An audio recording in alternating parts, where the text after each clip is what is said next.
नमस्कार दोस्तों, स्वागत है आपका द एजुकेशन कैटालिस्ट की कथा कहानी संग्रह में। हमारी आज की कहानी का शीर्षक है आकाशदीप, जिसके लेखक हैं जयशंकर प्रसाद। बंदी क्या है? सोने दो। मुक्त होना चाहते हो? अभी नहीं, निद्रा खुलने पर। चुप रहो, फिर अवसर न मिलेगा। बड़ा शीत है, कहीं से एक कंबल डालकर कोई शीत से मुक्त करता। आंधी की संभावना है, यही एक अवसर है। आज मेरे बंधन शिथिल हैं। तो क्या तुम भी बंदी हो? हाँ, धीरे बोलो। इस पर केवल 10 नाविक और प्रहरी हैं। शस्त्र मिलेगा? मिल जाएगा। पोत से संबद्ध रज्जु काट सकोगे? हाँ। समुद्र में हिलोरें उठने लगी। दोनों बंदी आपस में टकराने लगे। पहले बंदी ने अपने को स्वतंत्र कर लिया, दूसरे का बंधन खोलने का प्रयत्न करने लगा। लहरों के धक्के एक दूसरे को स्पर्श से पुलकित कर रहे थे। मुक्ति की आशा, स्नेह का असंभावित आलिंगन, दोनों ही अंधकार में मुक्त हो गए। दूसरे बंदी ने हर्षातिरेक से उसको गले लगा लिया। सहसा उस बंदी ने यह कहा, यह क्या? तुम स्त्री हो? क्या स्त्री होना कोई पाप है? अपने को अलग करते हुए स्त्री ने कहा, शस्त्र कहाँ है? तुम्हारा नाम? चंपा। तारक खचित नील अंबर और समुद्र के अवकाश में पवन ऊधम मचा रहा था। अंधकार से मिलकर पवन दुष्ट हो रहा था। समुद्र में आंदोलन था। नौका लहरों में विकल थी। स्त्री सतर्कता से लुढ़कने लगी। एक मतवाले नाविक के शरीर से टकराती हुई सावधानी से उसका कृपाण निकालकर फिर लुढ़कते हुए बंदी के समीप पहुंच गई। सहसा पोत से पथ प्रदर्शक ने चिल्लाकर कहा, आंधी! आपत्ति सूचक तूर्य बजने लगे। सब सावधान होने लगे। बंदी उसी युवक की तरह पड़ा रहा। किसी ने रस्सी पकड़ी, कोई पाल खोल रहा था, पर युवक बंदी ढुलक कर उस रज्जु के पास पहुंचा जो पोत से संलग्न थी। तारे ढक गए, तरंगे उद्वेलित हुई, समुद्र गरजने लगा। भीषण आंधी पिशाचिनी के समान नाव को अपने हाथों में लेकर कंदुक क्रीड़ा और अट्टहास करने लगी। एक झटके के साथ ही नाव स्वतंत्र थी। उस संकट में भी दोनों बंदी खिलखिलाकर हंस पड़े। आंधी के हाहाकार में उसे कोई न सुन सका। अनंत जल निधि में उषा का मधुर आलोक फूट पड़ा। सुनहली किरणों और लहरों की कोमल सृष्टि मुस्कुराने लगी। सागर शांत था। नाविकों ने देखा, पोत का कहीं पता नहीं। बंदी मुक्त है। नायक ने कहा, बुद्धगुप्त, तुमको मुक्त किसने किया? कृपाण दिखाकर बुद्धगुप्त ने कहा, इसने। नायक ने कहा, तो तुम्हें फिर बंदी बनाऊंगा। किसके लिए? पोताध्यक्ष मणिभद्र अतल जल में होगा। नायक, अब इस नौका का मैं स्वामी हूँ। तुम? जलदस्यु बुद्धगुप्त, कदापि नहीं। चौंक कर नायक ने कहा और अपना कृपाण टटोलने लगा। चंपा ने इसके पहले उस पर अधिकार कर लिया था। वह क्रोध से उछल पड़ा। तो तुम द्वंद्व युक्त के लिए प्रस्तुत हो जाओ। जो विजयी होगा वह स्वामी होगा। इतना कहकर बुद्धगुप्त ने कृपाण देने का संकेत किया। चंपा ने कृपाण नायक के हाथ में दे दिया। भीषण घात प्रतिघात आरंभ हुआ। दोनों कुशल, दोनों त्वरित गति वाले थे। बड़ी निपुणता से बुद्धगुप्त ने अपना कृपाण दांतों से पकड़कर अपने हाथों स्वतंत्र कर लिए। चंपा भय और विस्मय से देखने लगी। नाविक प्रसन्न हो गए, परंतु बुद्धगुप्त ने लाघव से नायक का कृपाण वाला हाथ पकड़ लिया और विकट हुंकार से दूसरा हाथ कटी में डाल उसे गिरा दिया। दूसरे ही क्षण प्रभात की किरणों में बुद्धगुप्त का विजयी कृपाण उसके हाथों में चमक उठा। नायक की कातर आंखें प्राण भिक्षा मांगने लगी। बुद्धगुप्त ने कहा, बोलो, अब स्वीकार है कि नहीं? मैं अनुचर हूँ, वरुण देव की शपथ। मैं विश्वासघात नहीं करूँगा। बुद्धगुप्त ने उसे छोड़ दिया। चंपा ने युवक जलदस्यु के समीप आकर उसके क्षतों को अपनी स्निग्ध दृष्टि और कोमल करों से वेदना विहीन कर दिया। बुद्धगुप्त के सुगठित शरीर पर रक्त बिंदु विजय तिलक कर रहे थे। विश्राम लेकर बुद्धगुप्त ने पूछा, हम लोग कहाँ होंगे? बाली द्वीप से बहुत दूर, संभवतः एक नवीन द्वीप के पास, जिसमें अभी हम लोगों का बहुत कम आना जाना होता है। सिंघल के वणिकों का वहाँ प्राधान्य है। कितने दिनों में हम लोग वहाँ पहुँचेंगे? अनुकूल पवन मिलने पर 2 दिन, तब तक के लिए खाद्य का अभाव न होगा। सहसा नायक ने नाविकों की डांड लगाने की आज्ञा दी। और स्वयं पतवार पकड़कर बैठ गया। बुद्धगुप्त के पूछने पर उसने कहा, यहाँ एक जलमग्न शैलखंड है, सावधान न रहने से नाव टकराने का भय है। तुम्हें इन लोगों ने बंदी क्यों बनाया? वाणिक मणिभद्र की पाप वासना ने। तुम्हारा घर कहाँ है? जाह्नवी के तट पर। चंपा नगरी की एक क्षत्रिय बालिका हूँ। पिता इसी मणिभद्र के यहाँ प्रहरी का काम करते थे। माता का देहावसान हो जाने पर भी मैं पिता के साथ नाव पर ही रहने लगी। 8 बरस से समुद्र ही मेरा घर है। तुम्हारे आक्रमण के समय मेरे पिता ने ही 7 दस्युओं को मारकर जल समाधि ली। 1 मास हुआ मैं इस नील नभ के नीचे नील जलनिधि के ऊपर एक भयानक अनंतता में निस्सहाय हूँ, अनाथ हूँ। मणिभद्र ने मुझसे एक दिन घृणित प्रस्ताव किया। मैंने उसे गालियाँ सुनाई। उसी दिन से बंदी बना दी गई। चंपा रोष से जल रही थी। मैं भी ताम्रलिप्त का एक क्षत्रिय हूँ चंपा, परंतु दुर्भाग्य से जलदस्यु बनकर जीवन बिता रहा हूँ। अब तुम क्या करोगी? मैं अपने अदृष्ट से अनिर्दिष्ट ही रहने दूंगी, वह जहाँ ले जाए। चंपा की आंखें निस्सीम प्रदेश में निरुद्देश्य थीं, किसी आकांक्षा के लाल डोरे न थे। धवल अपांगों में बालकों के सदृश विश्वास था। हत्या व्यवसायी दस्यु भी उसे देखकर कांप गया। उसके मन में एक संभ्रमपूर्ण श्रद्धा यौवन की पहली लहरों को जगाने लगी। समुद्र वृक्ष पर विलंबमयी राग रंजित संध्या थिरकने लगी। चंपा के असंयत कुंतल उसकी पीठ पर बिखरे थे। दुर्दांत दस्यु ने देखा अपनी महिमा में अलौकिक एक तरुण बालिका। वह विस्मय से अपने हृदय को टटोलने लगा। उसे एक नई वस्तु का पता चला, वह थी कोमलता। उसी समय नायक ने कहा, हम लोग द्वीप के पास पहुंच गए। बेला से नाव टकराई। चंपा निर्भीकता से कूद पड़ी। मांझी भी उतरे। बुद्धगुप्त ने कहा, जब इसका कोई नाम नहीं तो हम लोग इसे चंपा द्वीप कहेंगे। चंपा हंस पड़ी।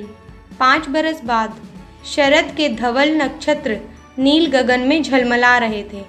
चंद्र की उज्ज्वल विजय पर अंतरिक्ष में शरद लक्ष्मी ने आशीर्वाद के फूलों और खीलों को बिखेर दिया।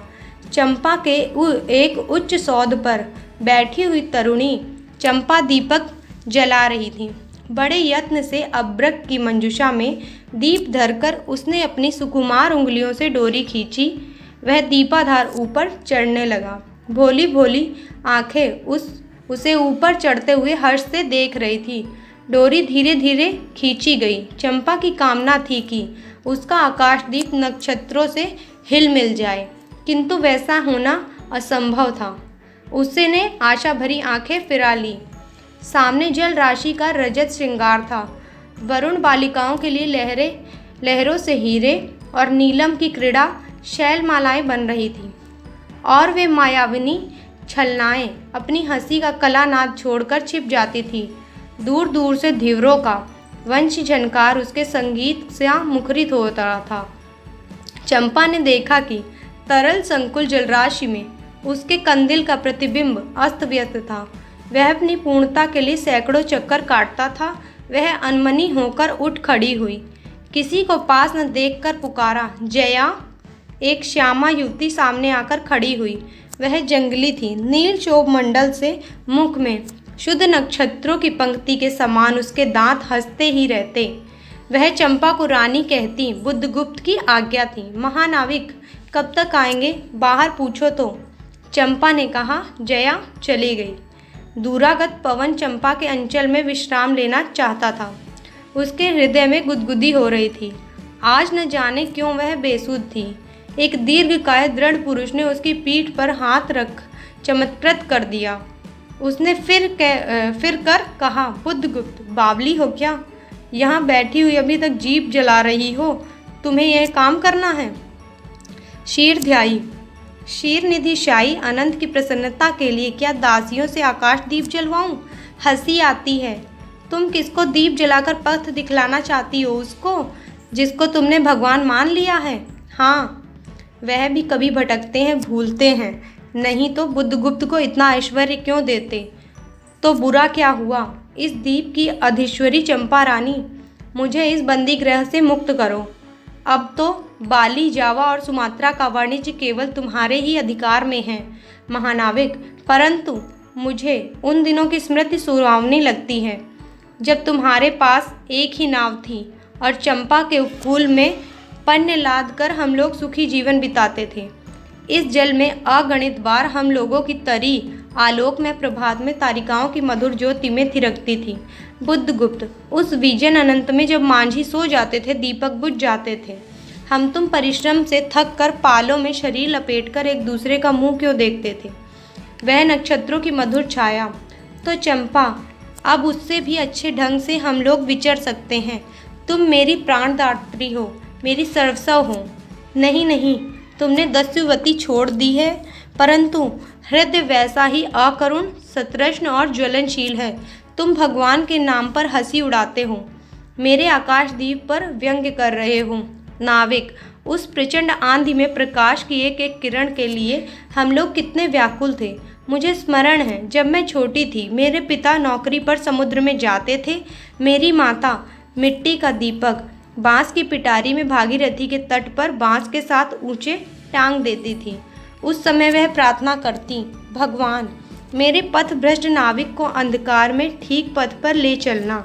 और जब मेरे पिता बरसों पर लौटते तो कहते, साध्वी, तेरी प्रार्थना से भगवान ने संकटों से मेरी रक्षा की है। वह गदगद हो जाती। मेरी माँ, आह नाविक, यही उसी की पुण्य स्मृति है। मेरे पिता, वीर पिता की मृत्यु के निष्ठुर कारण जलदस्युओं, हट जाओ। सहसा चंपा का मुख्य क्रोध से भीषण होकर रंग बदलने लगा। महानाविक ने कभी यह रूप न देखा था। वह ठठाकर हंस पड़ा।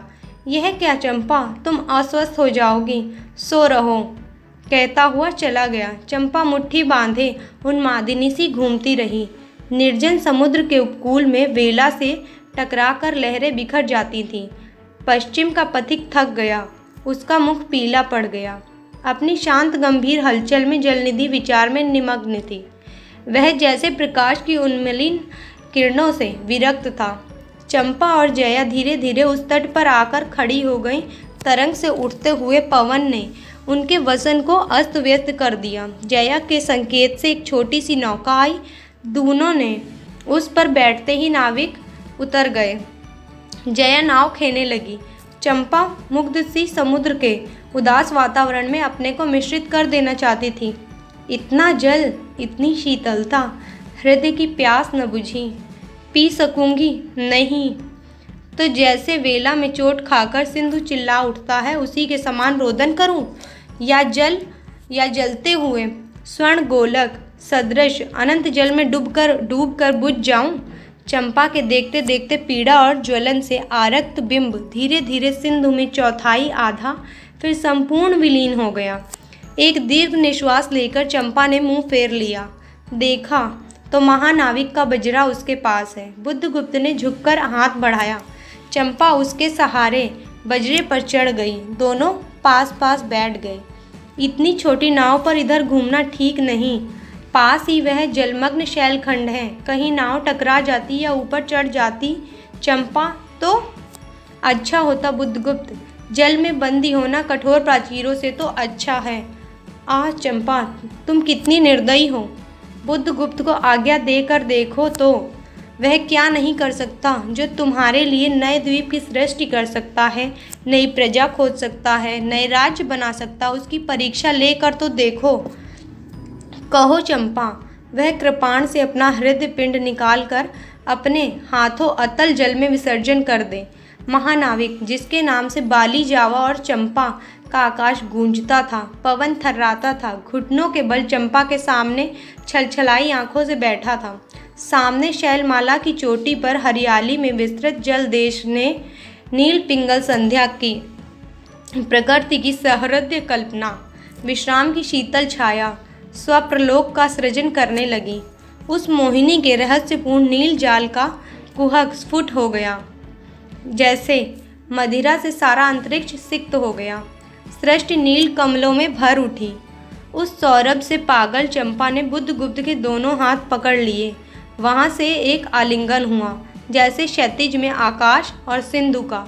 किंतु उस परिरंभ में सहसा चैतन्य होकर चंपा ने अपनी कंचुकी से एक कृपाण निकाल लिया। बुद्धगुप्त, आज मैं अपने प्रतिशोध का कृपाण अतल जल में डुबो देती हूँ।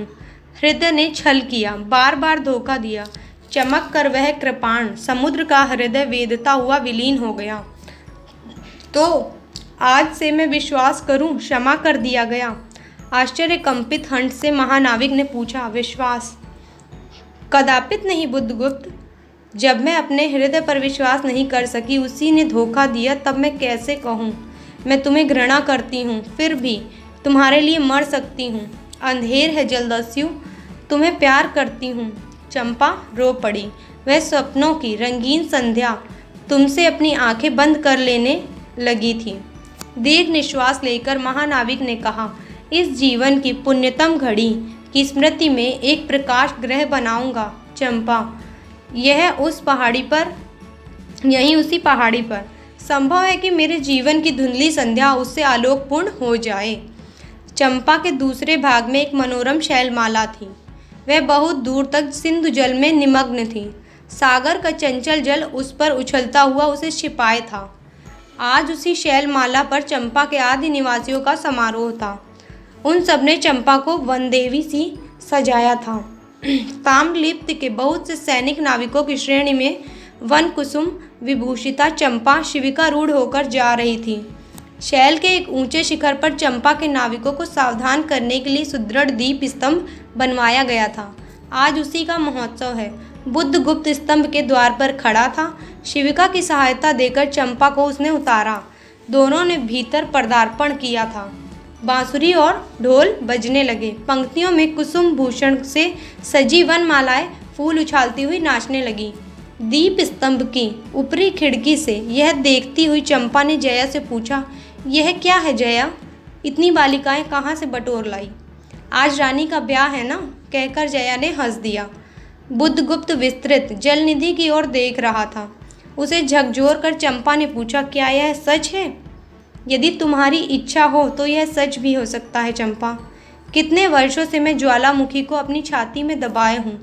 चुप रहो महानाविक। क्या मुझे निस्सहाय और कंगाल जानकर तुमने आज सब प्रतिशोध लेना चाहा? मैं तुम्हारे पिता का घातक नहीं हूँ चंपा। वह एक दस्यु क्षेत्र के दूसरे शस्त्र से मरे थे। यदि मैं इसका विश्वास कर सकती बुद्धगुप्त, वह कितना सुंदर होता, वह क्षण कितना स्मरणीय है। आह, तुम इस निष्ठुरता में भी कितने महान होते। जया नीचे चली गई। स्तंभ के संकीर्ण प्रकोष्ठ में बुद्धगुप्त और चंपा एकांत में एक दूसरे के सामने बैठे थे। बुद्धगुप्त ने चंपा के पैर पकड़ लिए। उच्च वशिष्ठ शब्दों में वह कहने लगा, चंपा, हम लोग जन्मभूमि भारतवर्ष से कितनी दूर इन निरीह प्राणियों में इंद्र और शची के समान पूजित है। स्मरण होता है वह दार्शनिकों का देश, वह महिमा की प्रतिमा। मुझे वह स्मृति नित्य आकर्षित करती है, परंतु मैं क्यों नहीं जाता? जानती हो, इतना महत्व प्राप्त करने पर भी मैं कंगाल हूँ। मेरा पत्थर सा हृदय एक दिन सहसा तुम्हारे स्पर्श से चंद्रकांत मणि की तरह द्रवित हुआ। चंपा, मैं ईश्वर को नहीं मानता, मैं पाप को नहीं मानता, मैं दया को नहीं समझ सकता, मैं उस लोक में विश्वास नहीं करता, पर मुझे अपने हृदय के एक दुर्बल अंश पर श्रद्धा हो चली है। तुम न जाने कैसे बहकी हुई तारिका के समान मेरे शून्य में उदित हो गई हो। आलोक की एक कोमल रेखा इस निविड़तम में मुस्कुराने लगी। पशु बल और धन के उपासक के मन में किसी शांत और एकांत कामना की हंसी खिलखिलाने लगी, पर मैं हंस न सका। चलोगी चंपा? पोतवाहिनी पर असंख्य धनराशि लाद कर राजरानी सी जन्मभूमि के अंक में आज हमारा परिणय हो। कल ही हम लोग भारत के लिए प्रस्थान करें। महानाविक बुद्धगुप्त की आज्ञा सिंधु की लहरें मानती हैं। वे स्वयं उस पोतपुंज को दक्षिण पवन के समान भारत में पहुंचा देगी। आ चंपा, चलो। चंपा ने उसके हाथ पकड़ लिए। किसी आकस्मिक झटके ने पल भर के लिए दोनों के अधरों को मिला दिया। सहसा चैतन्य होकर चंपा ने कहा, बुद्धगुप्त, मेरे लिए सब भूमि मिट्टी है, सब जल तरल है, सब पवन शीतल है। कोई विशेष आकांक्षा हृदय में अग्नि के समान प्रज्वलित नहीं है। सब मिलाकर मेरे लिए एक शून्य है। प्रिय नाविक, तुम स्वदेश लौट जाओ विभवों को सुख भोगने के लिए और मुझे छोड़ दो। इन निरीह भोले भाले प्राणियों के दुख की सहानुभूति और सेवा के लिए।